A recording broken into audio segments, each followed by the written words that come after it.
তুমি তুমি আমাকে ছেড়ে যাওয়ার পর অনেকে অনেকে আমাকে প্রশ্ন করেছিল, আসলে আমি তোমাকে ছেড়ে গিয়েছিলাম না তুমি আমাকে ছেড়ে গিয়েছিলে।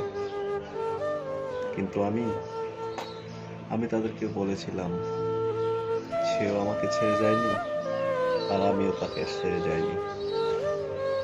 আসলে আমাদের কাছ থেকে ভালোবাসাটাই সে চলে গিয়েছিল বিশ্বাস, যার কারণে আর দুজনের পাশাপাশি থাকা হলো না। তুমি ভালো থেকো প্রিয়, নতুন ভালোবাসার মানুষটাকে নিয়ে সুখে থেকো, শান্তিতে থেকো, তোমার সুন্দর জীবনটাকে গড়ে তুলো। আমি তো পারলাম না জীবনটা তোমার জীবনটাকে আলোকিত করতে।